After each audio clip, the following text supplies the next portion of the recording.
Welcome to Get Your Mind Right, Boots on the Ground, where we spotlight professionals in the field who have overcome challenges and how they work through them. Their stories offer real-world insights and tips for thriving in today's competitive landscape.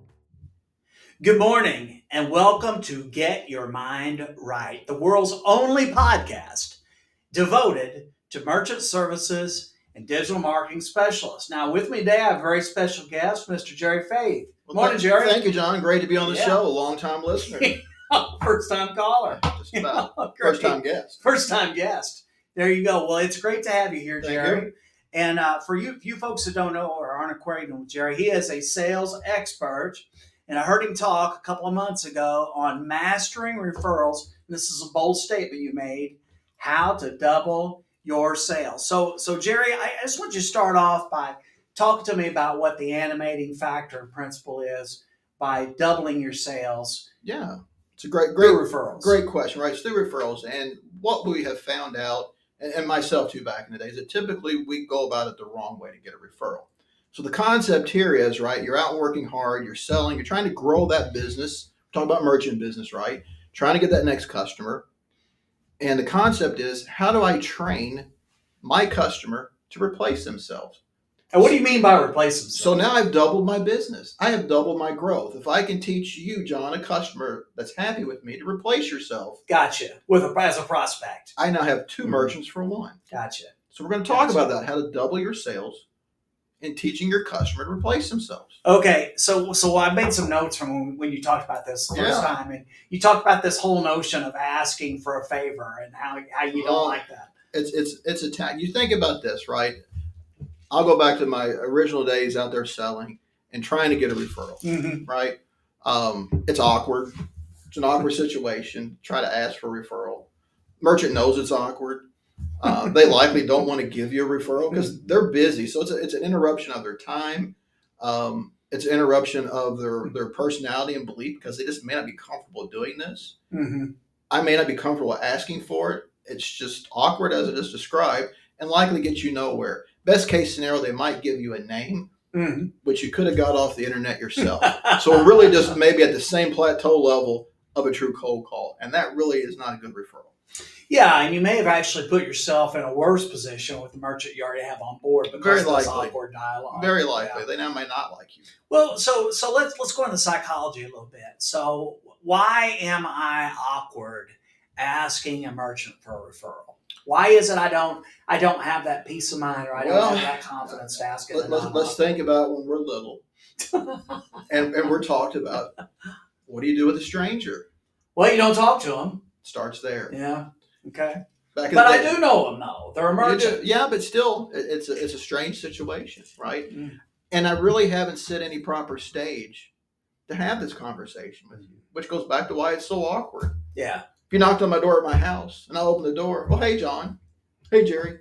You know anybody? Yeah. It's terrible. Yeah. Yeah. So a couple of things on this, right, is that I think, well, I ask you, I mean, do you think it's like people, they really don't have a solid plan and that's part of why you have to have a plan for success. So it goes back to a lot of people are gunslingers in how they sell, right? They might be great at pulling doors. They might have the discipline to run the numbers. They sign the merchant on the next one. All right. Yeah. That's where they're working so hard and they're not doubling their business the way they could. So if I teach that merchant to replace themselves, I'll double my business. But in order to be effective, I have to have a process. Gotcha. The process is embedded in my sales process when I first sign you, the merchant. Are we going to get into that today? We can. Okay, I would really like that. I really like that. So you know, what do you think besides the things we talked about? Are there other fears that salespeople have, or some sort of anxiety that they have that's holding them back? All that, right? There's the fear of asking. Again, if you don't have a process and it wasn't put in place, you really don't know where to begin. You don't ask the right way. You likely don't get good referrals. So it's been a bad experience, and you're not comfortable even asking for the next one. Yeah. You know, I it's funny you teed this up for me here because I wrote some things down. People I've heard before, they'll say, "Hey, do you know anyone?" Oh, terrible. No, that's a buzzkill. Or can you refer me to someone? Terrible.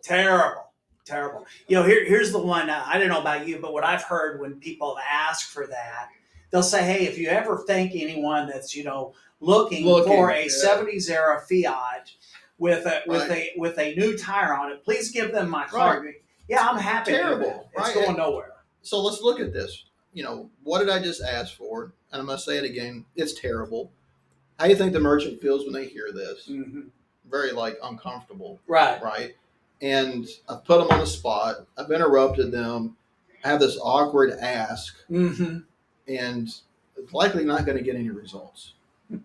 Have you ever seen this go awry for the salesperson where they fumble over it so bad they more or less alienate their client or their Oh, sure, that's been me before, which is why I sought out how do I solve this problem, right? Because I would like to get more business. I want to grow my business. I want bigger residuals, Mm-hmm. and I like to work smarter, not harder. Mm-hmm. So you seek out how can I do this and fix this because I realize there's a problem here. Yeah, you're right. You're right. So, I always like this, these people who do this. It's kind of like showing up at a party and say, hey, by the way, you have any snacks? And by the way, I don't really like Diet Coke. Do you have the fully loaded Coke? And Exactly. you don't? Well, I noticed there's a gas station down the street. Would you mind running down there and getting me one? Wasn't put in the process. It was not part of the process. Okay.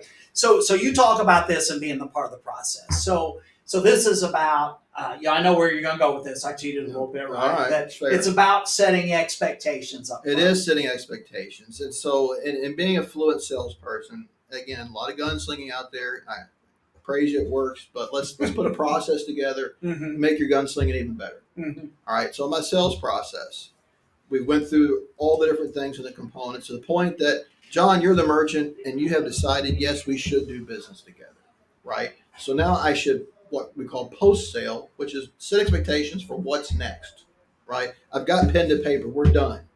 A lot of people, out the door they go because maybe they're not comfortable. Right. Maybe they didn't expect the sale. A lot of emotions come into play. So this is where we have to be and have our mind right. I'm going to steal that. These polished professionals, okay, and have this process. So I'm going to set expectations. So John, now that we are doing business together, I'll be back on this date, or does this date work better for you? Because I'm going to find out the date when we're going to actually install and go live. Mm-hmm. Okay? Mm-hmm. When we do this, these are things I'm going to do for you. And I go through what that day looks like or that morning. So again, the merchant knows exactly what to expect. I am making them feel more comfortable about the decision they made. So not only are we trying to double our business, I'm going to back up here. I just made them more comfortable with the decision they made. So more likely this sale will stick. Okay? Yes. Merchant's happy, agrees to all that stuff.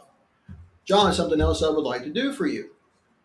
Do for you. I'm giving. I'm going extra right. Yeah. All right. Something I like to do for you is I like to come back and visit you a month after you're up and running. I like to follow up with my customers. I like to go through your merchant statement. I like to show you that everything we talked about, I was able to deliver for you. So again, what you're doing is you're setting up expectations. You've made promises to the merchant. Yes. And now what you're doing is you're backing that up. You're reinforcing that along Reinforcing the way. You're demonstrating them. You're a guy that does what you say you're going to do. Correct. The bonding and rapport has now went even further. Yes. Right? They're buying into Jerry for what I am doing for them. Mm-hmm. And I'm giving extra. Okay, because I do that for my clients, John. Believe in what I do. I want you to be happy. I do. You okay with that? Yeah, that's great, Jerry. I would love that. You'll come back on this date. Let's go ahead and look at that. Perfect. Now, John, so we're going to install on this date. We're going to go over these things. I'll be back a month from then to review everything we talked about, to ensure you got what I promised you, make sure you're a happy customer, see if there's anything else I could possibly do with you. Would you be okay with that? Answer is yes, right? So I just got permission from you. You would be. Great, John. Before I go, can I share with you something? There's two ways I grow my business. One is just like today. I love working with people like you and helping businesses, and we solve this with buyer's choice, our dual pricing involved, and it's going to work for you. But another thing is that, I have to find new customers. It's what I do for a living, It's what I do is help people. And it gets tough out there sometimes, John. Can you imagine, every day having to go out and talk to strangers and stuff? Look, I don't know, but if you're totally happy with everything I've done, and after I come back and visit you, and we go through everything, and you see I delivered, do you think you could help me out too? You okay with it? Sure. I just set a mini contract with you. got your permission. Yep. We've identified if you're truly happy. Yep. If you believe what I did work. Yep. I came back, right? I have delivered. I've been very honest with you that there's 2 ways I grow my business. It's kind of hard. You agreed it is hard. I've asked if I do all this stuff, you okay to help me? Yeah. Yeah. Great, John. The reason I ask that is that often I might run into times that sales are slow or, I'm just having a hard time with other customers. Your help could maybe introduce me to somebody. Would that be all right? Yeah, I totally get what you're doing. So you've got great confidence in this. Yes. Because number one, you put this all on yourself. You're not and we laid it out ahead of time. That's right. That's right. You're not counting on the kindness of strangers that I feel sorry for this guy. Part of my sales process. Yeah, it's part of the process, and you've laid it out there, so you've got great confidence in it. The other thing that you've done, you completely put this on yourself, right? Because if you don't follow through on all these things, you're not going to be in a position. I haven't earned it. I have not earned it. So I have validated that you're okay with it. Mm-hmm. All right. I also spun a tactic in here in which you rescued me because you heard me ask a few times, would you be okay with this? Yes.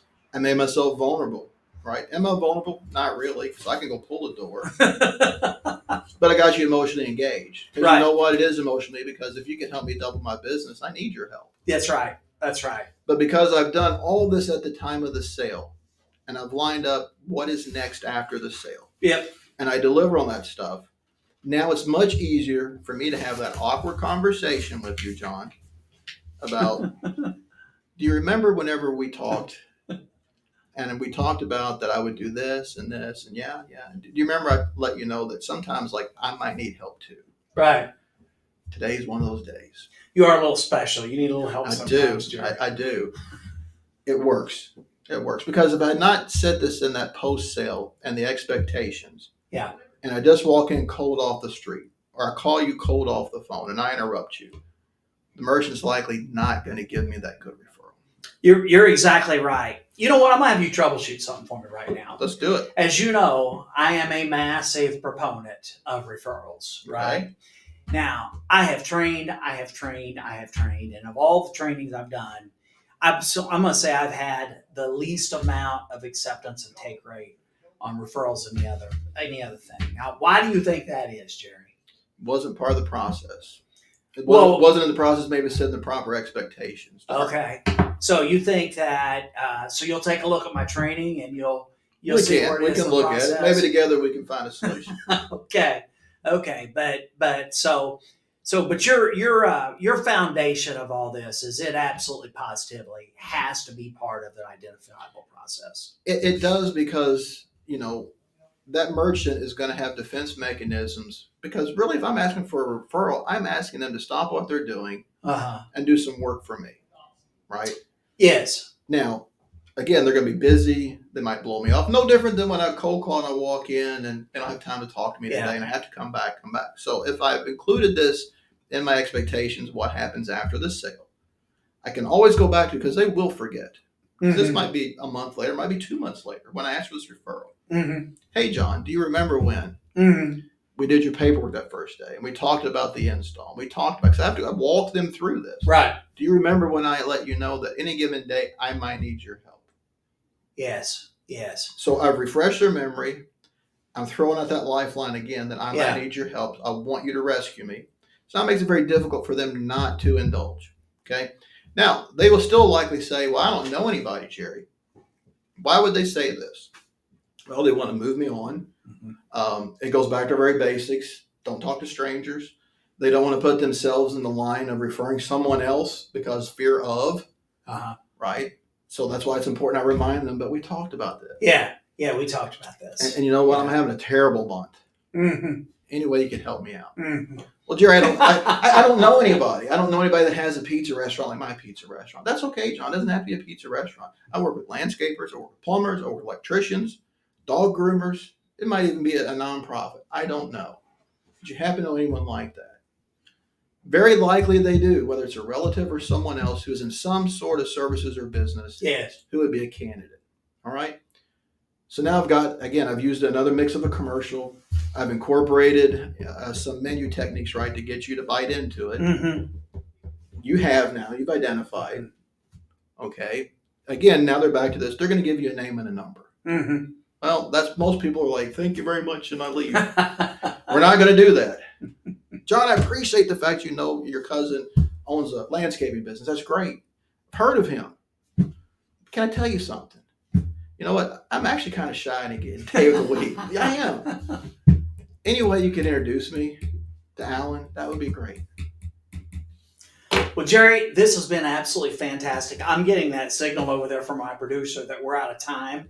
So I know we still got some ground to cover.